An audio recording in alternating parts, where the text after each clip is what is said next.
अस्सलाम वालेकुम। उम्मीद है कि आप सब खैरियत से होंगे। तो आज हमारा टॉपिक है टूल्स के बारे में। हम CS6 टूल्स के बारे में पढ़ेंगे। जैसे रिसेंटली मैंने बताया कि हम लोग डिफरेंट ट्यूटोरियल्स को फॉलो करते हैं। उनको फॉलो करने के बाद होता ये है कि जब हम दोबारा उस चीज़ को बनाने की कोशिश करते हैं या कि पिक्चर वगैरह एडिट करना चाहते हैं तो वो उस तरह से दोबारा एडिट नहीं हो पाती। उसकी रीज़न यही है कि हमें टूल्स का सही इंट्रोडक्शन नहीं होता, हमें पता नहीं होता या हमें याद नहीं रहता कि हमने कौन कौन से टूल्स यूज़ किए थे। इन टूल्स के अंदर जो बेसिकली होता है कि इन टूल्स को याद रखने का तरीका क्या है।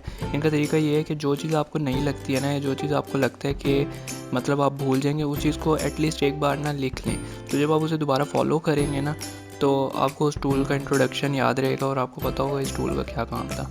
तो अब हम लोग इसकी एग्जांपल देते हैं। वैसे बहुत सारे टूल्स हैं, मोस्टली जो ये हमारी आईटी है या इसके अंदर चीज़ें हैं, इसमें मोस्टली जो चीज़ है ना, शेप होती है, टूल वही वाज़े कर देता है, उसको डिफ़ाइन कर रहा होता है कि किस चीज़ के लिए होता है। तो हमने एक यहाँ पर इमेज बना ली है जो कि एक PNG इमेज है। इसके अंदर अभी जो इस वक्त मेरे पास एक ब्लैंक टूल है, कोई टूल यूज़ नहीं हो रहा मेरे पास। तो इसके अंदर मैं सबसे पहले ये जो टूल होता है ये होता है मूवमेंट टूल के लिए यूज़ होता है, मूव टूल। ठीक है, इसकी आपको शेप ही बता रही है। तो टूल्स का सिंपली समझने का तरीका ये है कि आप उनकी शेप को समझ लें। अगर आप उनकी शेप को समझ लेंगे तो आप उसके टूल को समझ सकते हैं कि हम उसे किस तरह से यूज़ कर रहे हैं। तो जैसे फॉर एग्जांपल हमारे पास मूविंग टूल है तो हम मूविंग टूल को यूज़ करते हैं किसी चीज़ को मूव करने के लिए। जैसे हमारे पास कोई PNG फाइल है, कोई भी चीज़ मौजूद है, हम उसको मूव करने के लिए, या टेक्स्ट वगैरह मौजूद है, हम उसको मूव करने के लिए यूज़ करते हैं। तो जैसे मेरे पास एक PNG इमेज है। अब मोस्टली आप लोगों के पास जब आप लोग इंस्टॉल करेंगे CS6 तो ये एक PNG इमेज नहीं होगी, ये एक बैकग्राउंड होगा आपके पास अवेलेबल। तो इस बैकग्राउंड में आपके पास ब्लैंक भी हो सकता है जिस तरह से। तो मेरे पास ये ब्लैंक मौजूद है क्योंकि मैंने इसकी कुछ फाइल डिलीट्स की थी। खैर, मैं इसको वापस कर देता हूँ। ये हमारे पास एक बैकग्राउंड आ गया। अब ये मूविंग टूल हम किस तरह से इसको समझ सकते हैं। मूविंग टूल मोस्टली यूज़ होता है, फॉर एग्जांपल हमने यहाँ पे कोई टेक्स्ट लिखा कि, तो अब हम इसको यूज़ करेंगे मूव करने के लिए कि हम यहाँ पे यूज़ करना चाहते हैं, कि हम यहाँ पे यूज़ करते हैं। इस तरह से मूविंग टूल यूज़ होता है। इस तरह से हमारे पास मौजूद है ये टूल, ये मैनेज करने के लिए होता है। नेक्स्ट हमारे पास क्रॉपिंग के लिए ये टूल यूज़ होता है, लेसो टूल। ये हमारे पास क्रॉपिंग के लिए टूल है। ये है हमारे पास, इस तरह से ये है जो मोस्टली यूज़ किया जाता है ना अच्छी क्रॉपिंग के लिए, वो यूज़ किया जाता है। ये वाला टूल जो मैं भी मोस्टली यूज़ करता हूँ, क्विक सिलेक्शन टूल इसे बोलते हैं।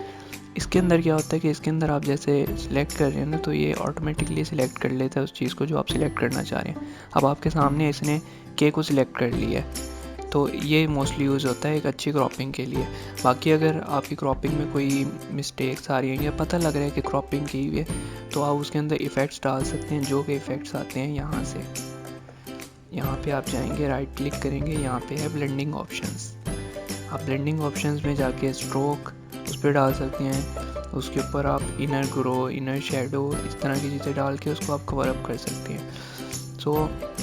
इस तरह से हमारे पास डिफरेंट और टूल्स हैं। ये इसका निशान, अब ये नहीं कि अगर ये ड्रॉप का निशान है तो इसका पानी का करता है। इसका ये है कि ये ब्लर है, ये ब्लर के लिए यूज़ किया जाता है। इस तरह से ये पेन टूल है, इस तरह से ये पैच सिलेक्शन है, ये हैंड टूल है और ये जूम टूल है।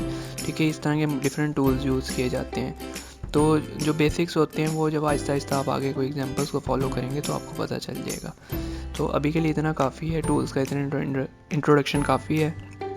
आप खुद भी एक PNG बना के उसके ऊपर इन टूल्स को आजमा के प्रैक्टिस कर सकते हैं। इससे यह है कि आपको इंट्रो पता चल जाएगा कि टूल्स कौन कौन से यूज़ हो रहे हैं। तो CS6 का टूल्स इतना काफ़ी आगे, हम इंशाल्लाह नेक्स्ट अपने टॉपिक्स के अंदर एग्जांपल्स के थ्रू इसको समझेंगे। थैंक यू सो मच, अपना ख्याल रखिएगा। हो सके तो इस वीडियो को शेयर कीजिएगा। अल्लाह हाफ़िज़।